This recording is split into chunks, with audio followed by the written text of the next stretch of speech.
Plants are sensitive. They're sensitive to various stimuli, including light and gravity. Plants produce a group of hormones called auxin. Auxin is produced at the apical meristem in the shoot tip. So if we quickly look at this diagram, starting from the bottom, we've got this central root, this primary root. Coming off that primary root, we've got these lateral roots, and at the ends of those lateral roots, we've got these root hairs. Moving above ground then, we've got this central stem, we've got the withered leaves there at the bottom, the original leaves on the seedling, which are starting to wither. We've got these other leaves which are forming. We've got a fruit there with seeds inside. We've got the vascular tissue. We've got where the leaves meet the stem, we call that a node, and between those two nodes we call that the internode. And at the very top of that stem we've got the shoot tip. So in that shoot tip there are apical meristem tissue. Those meristem tissue consist of stem cells. Those stem cells are able to differentiate to form any type of specialized plant cell. So it may be a fruit or a flower or a leaf or a stem or a root, for example. Unequal distribution of auxin causes unequal growth rates. A change in an environment is called a stimulus. So if someone walks into the room that you're sat in at the moment, turns on the light, there's a change in the environment, your body will respond by constricting the pupils of your eyes. If that light is then turned off again, your pupils will respond by dilating. In a similar way, plants can respond to stimuli. A response due to a stimulus is called a tropism.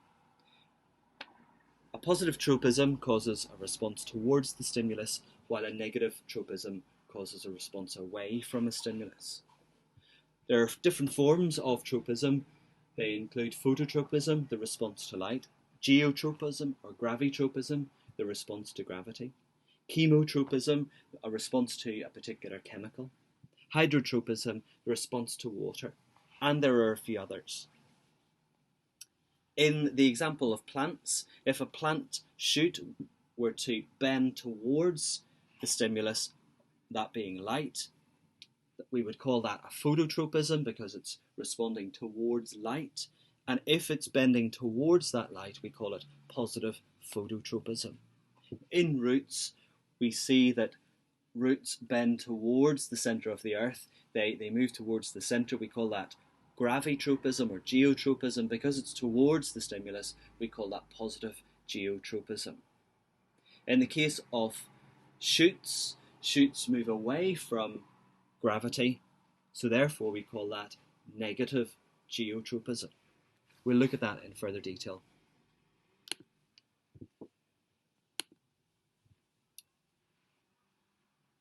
In these next slides, I want to show you some evidence for geotropism in seedlings.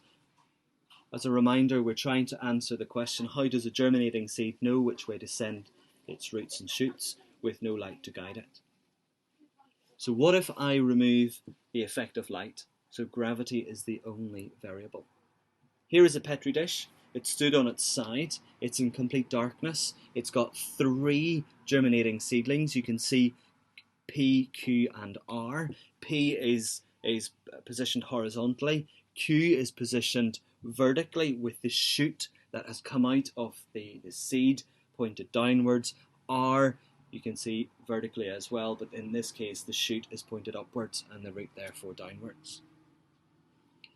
You can see on the left hand side the diagram is in complete darkness at the beginning of the experiment. On the right hand side, complete darkness at the end. And if you look at the difference after 2 days, you can see that there is a response in both the shoot and in the root. So the question, what has happened to the radicals? Radicals are the roots, and the plummules, the shoots. What has happened to both of those? The radicals, if we take a look at Q, the shoot is pointed upwards on Q. Well, it's beginning to bend and bend downwards in the direction of gravity. We can see that the shoot of Q is beginning to bend upwards in the away from gravity. Remember, this is complete darkness, so we don't have light in these examples. We can see P, the shoot bending upwards, and the root of P bending downwards. We can see R, then the shoot is going upright and the root is moving downwards. Do the radicals show positive geotropism or negative geotropism? Well, the radicals are the roots, so we can see that R is going straight down. We can see that Q is bending to so that it can go downwards, and P is bent so that it is also going downwards. It's geotropism because it's responding to the effect of gravity, and it's positive geotropism because it's responding in the direction of gravity. What advantage do the seedlings have by showing such geotropism? So why do they do this? Roots grow downwards deep into the soil to provide a very firm anchorage underground. If you imagine how much wind and rain it gets, if it doesn't have a really good firm anchorage, then that plant is going to fall over, it's going to wither, and therefore it's going to die, and therefore not able to reproduce. Those roots grow deep down into the soil in order to absorb water and mineral ions from the soil in order to perform photosynthesis and in order to synthesize molecules such as proteins. Why is it necessary to leave the apparatus in the dark? Well, this avoids the stimulus from light. Otherwise, we would have too many independent variables, and therefore we couldn't credibly say that the response in these plants are due to only one variable. So, to conclude, geotropism in shoots. The shoot tip produces auxin, which diffuses to elongate that particular region. Auxin diffuse to the lower side. You can see in this diagram where the shoot coming out of the seed there, the auxin is gathering on the lower surface due to gravity, and that is causing the elongation of that underside, causing the shoot to grow upwards. So high auxin concentration stimulates growth in shoots. The lower side grows more than the upper, and the shoot bends upwards. Geotropism then in roots. The root tip produces auxin, which diffuse to elongate the region. If you look at the root there on the left-hand side of each of the three diagrams, you can see that auxin is again gathering on the lower surface of the root, and the auxin diffuses to that lower surface due to the gravity and the concentration gradient. High auxin concentration inhibits growth in shoots. The lower side grows more slowly than the upper side, and the root bends downwards towards gravity. In addition, we can further investigate tropism using a clinostat. A clinostat is an instrument, if you look there on the right hand side, it's an instrument that can be used and it causes a plate to rotate. It's plugged into the electricity and it causes this plate to rotate. We can position it so that the plant is parallel to a bench, or it is perpendicular to a bench. It's an instrument used for control experiments when looking at tropisms. It contains a cork disc which can be set to rotate in a vertical or a horizontal plane by a motor, and we can, in order to make factors uniform, in other words, evenly distributed. In our second investigation, I want to show the effect of gravity using a clinostat. So again, we're trying to answer the question, how does a germinating seed know which way to send its roots and shoots when it doesn't have any light to guide it? So in this case, we're looking for evidence for geotropism in seedlings. So what if we remove the effect of gravity? What happens? We've already seen what happens when we remove the effect of light, but what happens this time if we remove gravity? So top diagram, diagram X, we can see that the clinostat is perpendicular to the bench. We can see that seedlings have been pinned into the cork, and we can see that from those seedlings we're looking at the roots. Remember, this is looking at the effect of geotropism in roots using a clinostat. Diagram Y, the difference here is we're using this we're using the same clinostat, except this time the clinostat is going to rotate. And if you look on the right hand side of the diagram, we can see that the seedlings look different. This is in complete darkness, so we've removed light and we've removed in experiment Y the effect of gravity. In experiment X we've kept gravity, but in experiment Y we've tried to remove the effect. And the results are shown in seedling X and Y. Seedling X, we see that the tip of the root is bending downwards. In seedling Y, we see that the seedling is horizontal. Does the direction of growth of the seedlings in clinostats X and Y change? The radical of the seedlings in clinostat X bends downwards in response to the stimulus. So therefore, this is an example of positive geotropism, the growth response towards the stimulus of gravity.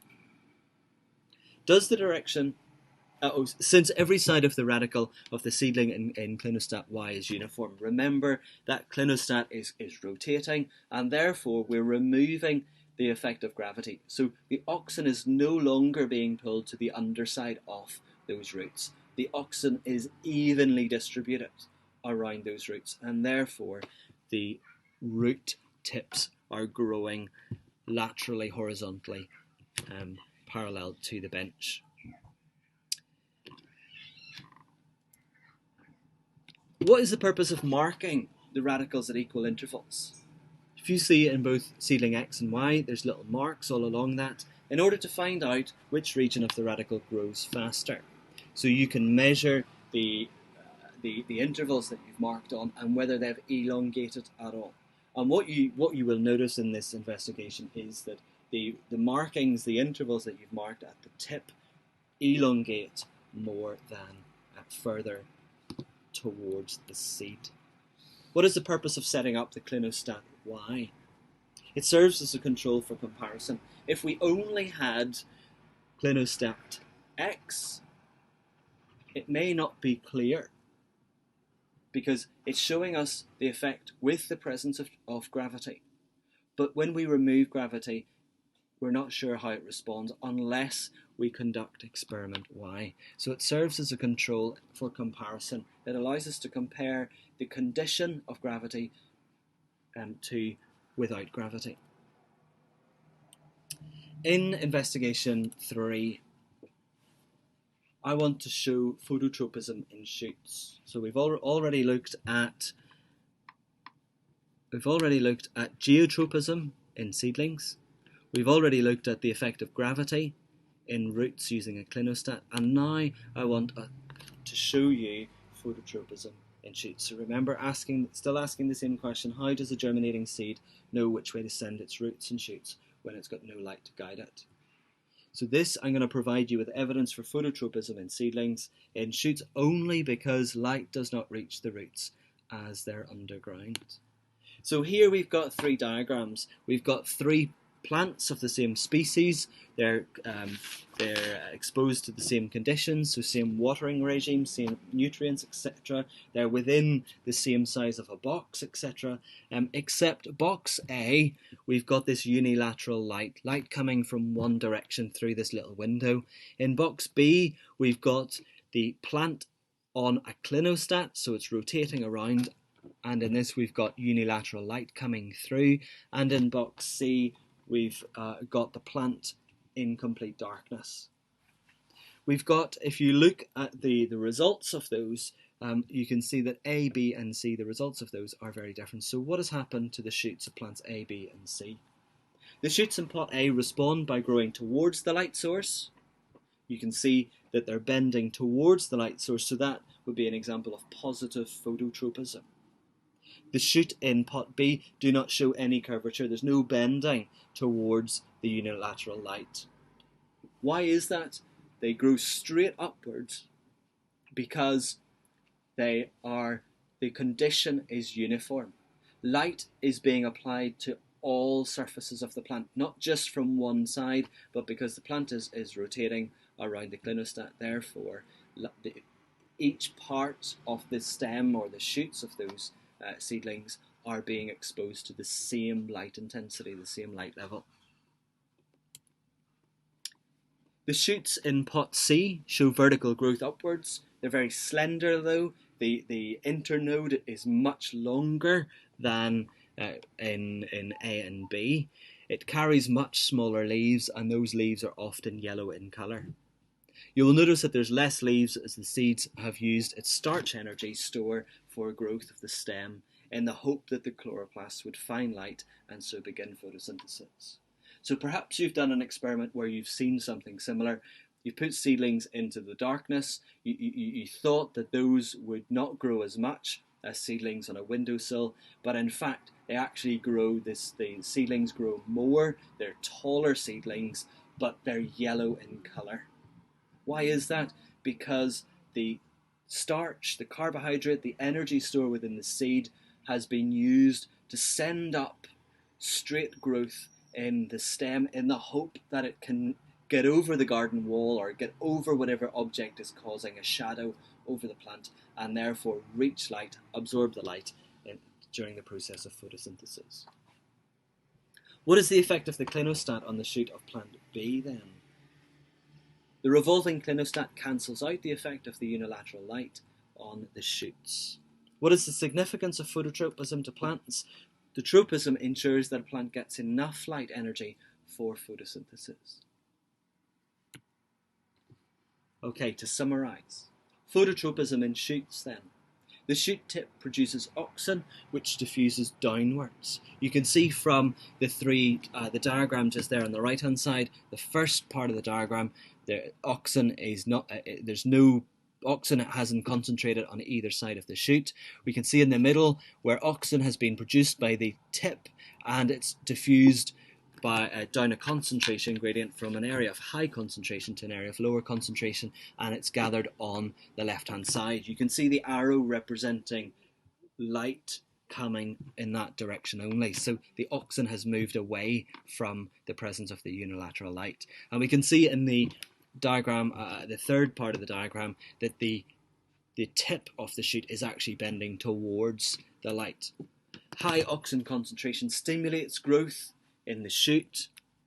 The shaded side grows faster than the lighted side, so the cells on the left-hand side of the shoot have elongated, they've lengthened, and therefore that causes the shoot to bend towards the light. Why is phototropism important? It enables leaves to be positioned to receive as much sunlight as it can possibly receive for the process of photosynthesis. So it makes photosynthesis a much more efficient process. Here is another investigation. This one is to show the evidence for plants' response to auxin.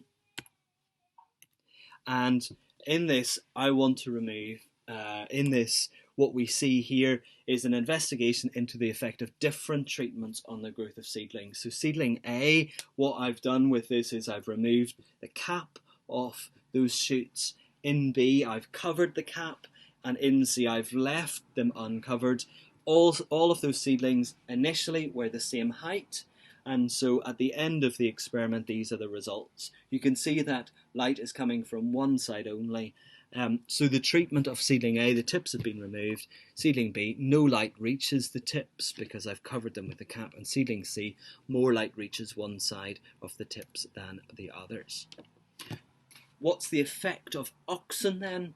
There's no auxin produced in A, so we don't get any growth upwards. We just get the seedlings remaining the same size as they were at the beginning.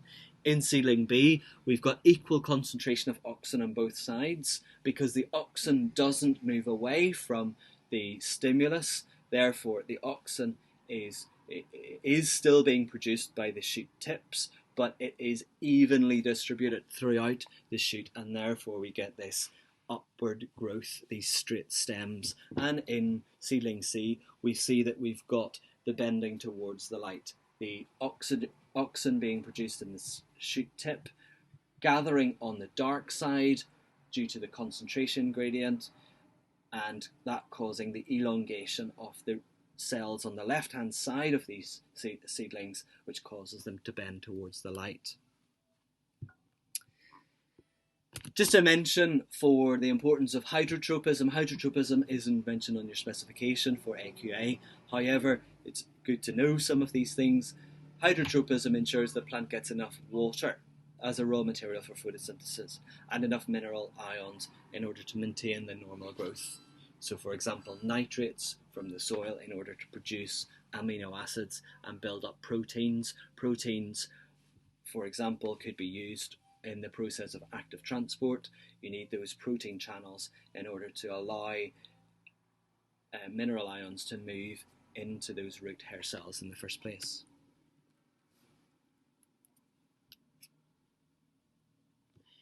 Here is a graph showing the effect on different parts of the plant.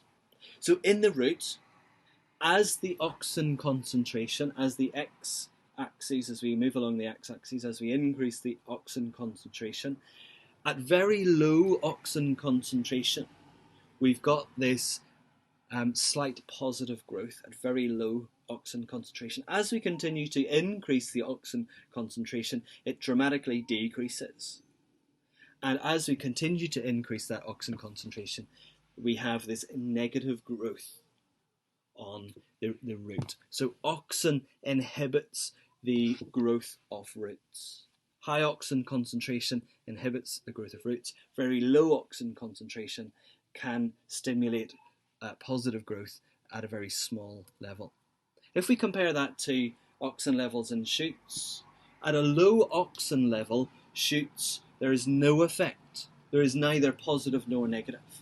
As we continue to increase the auxin concentration, at a certain point, we get this dramatic, rapid increase in positive growth in shoots, auxin producing positive growth in shoots. As we continue to increase that to very, very high levels, then we do see a decrease in the growth rate there.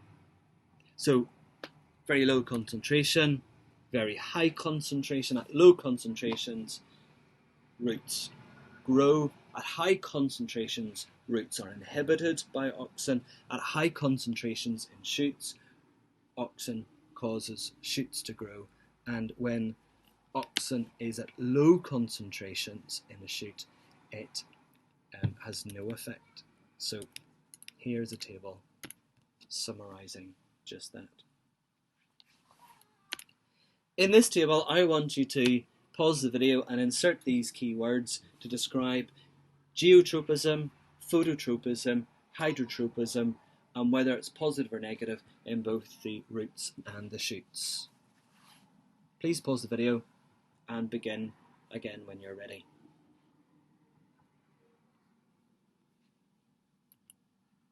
Here are the answers then. Let's see how you got on. In shoots and roots, let's first of all look at gravity. So we call the response due to the stimulus of gravity geotropism or gravitropism. In shoots, it's negative geotropism, so shoots grow away from the stimulus of gravity, so away is a negative response. Roots grow towards that stimulus, therefore it's positive geotropism. Let's take a look at light. That's called phototropism. Shoots grow towards the light, so that's positive phototropism. Roots grow away from the light, that's negative phototropism. With hydrotropism, the stimulus being water or moisture in this case, shoots have no response. There's no effect. So where there's water, shoots neither grow away nor towards water. However, evidence shows us that roots are different. Roots grow towards water. They can detect water levels and therefore the roots can be sent out towards the water. That's an advantage for the plant, of course, because water is required for photosynthesis and therefore the plant needs that source of water in order to survive. In summary, in shoots, auxin triggers cell growth. Notice that I'm using the term here shoots and the word trigger. I want to associate those words you could say that shoots promote cell growth, but I'm associating the word trigger and shoots together there, just to help me remember that in shoots, auxin triggers cell growth. The light causes auxin to diffuse across the shoot and concentrate on the dark side, on the opposite side to where the light is coming from. And so these cells grow faster, these cells elongate. Individually, the cells lengthen, and therefore collectively that causes the shoot to bend towards the light, and we call that positive phototropism. In roots, auxin generally inhibits cell growth. Gravity causes the auxin to concentrate on the lower side of the lower surface of the root. So the lower side now grows more slowly. Those cells grows more slowly than normal. The cells on the other side just grow at the normal rate. It's not that their growth rate is increased, they just grow at the normal rate, but the cells on the lower surface grow much more slowly than those other ones. Therefore the roots bend, because we've got the normal elongation of the cells on the upper surface causing the root to bend towards the source of gravity. We call that positive geotropism.